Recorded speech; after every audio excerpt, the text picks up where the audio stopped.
Hello guys, welcome back. I have acquired quite a few physical books that have just been sitting on my shelves and I haven't read yet. So I thought, why don't I just throw myself a readathon? I thought that would be kind of a fun way to get back into reading and get out of my reading slump. So let's go over the rules that I have made for myself.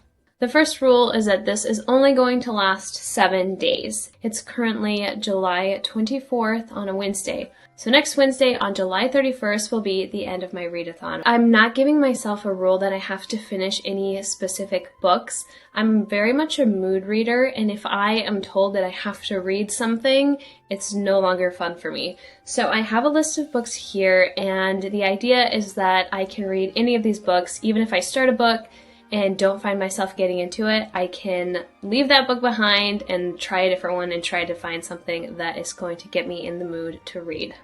So let's go through the books that I have. The first is Harry Potter and the Sorcerer's Stone. I'm actually currently reading this already. I'm almost halfway through, so this is kind of a little bit of a cheat for me, but I do want to finish this book. And I feel like it's very fitting because my readathon is going to end July 31st, and July 31st is Harry Potter's birthday. So, jumping back into the Harry Potter universe with Harry Potter and the Sorcerer's Stone.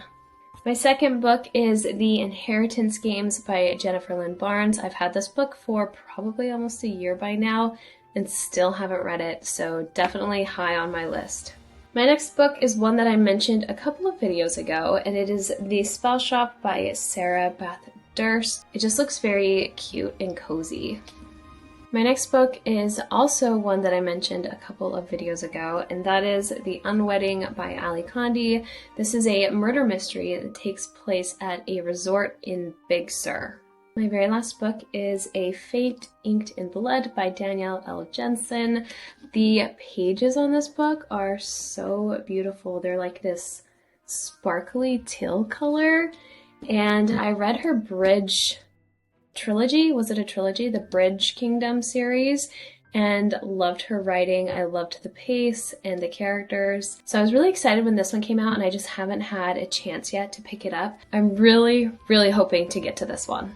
So yeah, these are the books that I'm hoping to read. I think my goal is going to be to finish Harry Potter and then try to get to 2 other books in this stack. I didn't exactly pick the best week to do this readathon because we have plans with friends tonight and I have family coming into town tomorrow.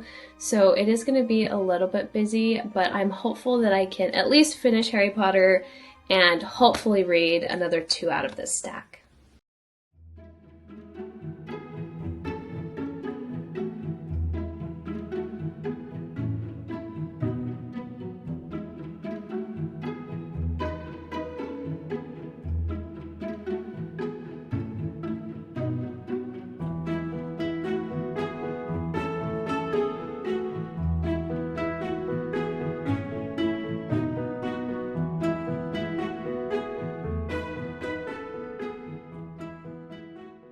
A quick reading update.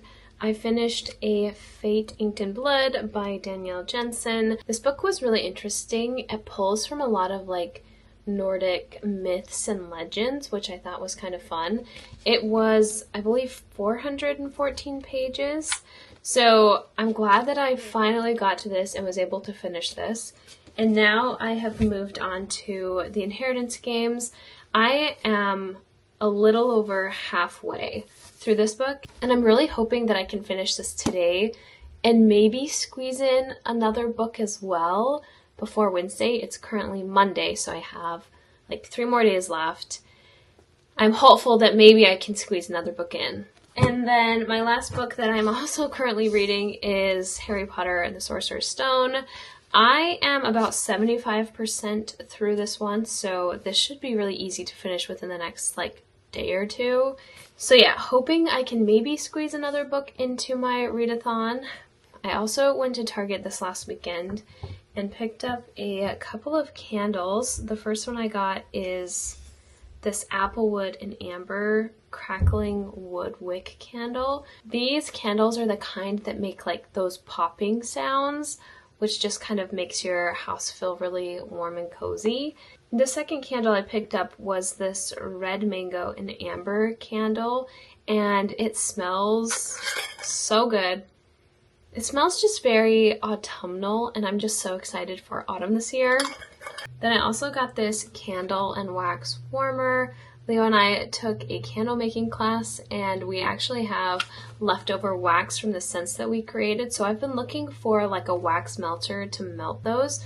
But this one I found at Target, which I thought was really cool because you can also put your candle in here. So it comes with a tray that you can put wax in, but you can also remove the tray and put a candle inside. So I picked this up and thought it would be fun to try to make my room nice and cozy to continue reading the Inheritance Games.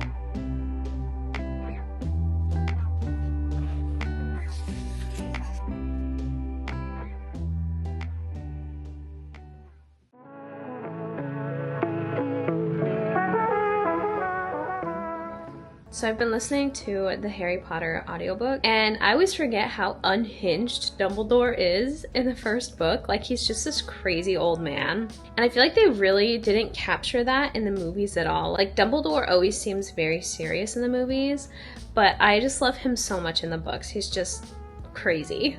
And I can reread the Harry Potter books over and over, and I'm never bored. Like, they're just so entertaining, and it just feels like coming home to read Harry Potter. I don't know if that makes sense, but I just finished the first book, and I'm thinking about starting the spell shop. I only have one day left, so I'm not too sure how far I can get in this book. I might just start it, but not put pressure on myself to finish the whole thing in one day, because I still want to enjoy it. But I may get started with this, and we'll see how far I get before my read-a-thon ends tomorrow. Okay, my read-a-thon is officially over, and I was able to finish 3 books this week. I'm pretty proud of myself. I met my goal. I wanted to finish Harry Potter, and I wanted to get to 2 other books, which I did. And I also started a 4th book, The Spell Shop. I only got about 60 pages into this one, but considering that it was a pretty busy week, I think I did a great job. I'm glad I was finally able to get to some of these books, so I'll quickly run through some thoughts I had on them. Starting off with Harry Potter, I feel like I don't need to say too much about this. Harry Potter holds a special place in my heart, and I will forever keep rereading these books, so enough said on that. The Inheritance Games, I would rate this a 4 out of 5 stars. I sped through it so quickly. I really am curious to know what's going to happen in the next books, so I will be continuing the series. And I personally was rooting for Grayson the whole time. If you read it, you know. If you don't, you'll find out when you read it.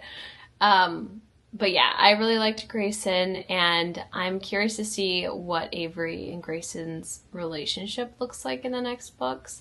So gonna keep reading this series. And then a Fate Inked in Blood. I would rate this 3 out of 5 stars. I enjoyed reading it, but as much as the main character keeps telling us that everything she's doing is to protect her family, her mother is horrible to her, and I don't know why she's trying so hard to protect her mother when her mother is not the nicest person in the world. So I felt like the character development there was a little bit weird, but otherwise I thought it was an enjoyable read. I thought the characters were interesting. I thought the setting was really interesting. It's kind of about like Nordic raids and mythology and things like that. So if you're interested in that sort of thing, I would recommend it. But yes, rating was 3 out of 5 stars on this one. Well, I think I'm going to end this video here. Let me know if you have read any of these books and what you thought about them, and I will see you guys again soon.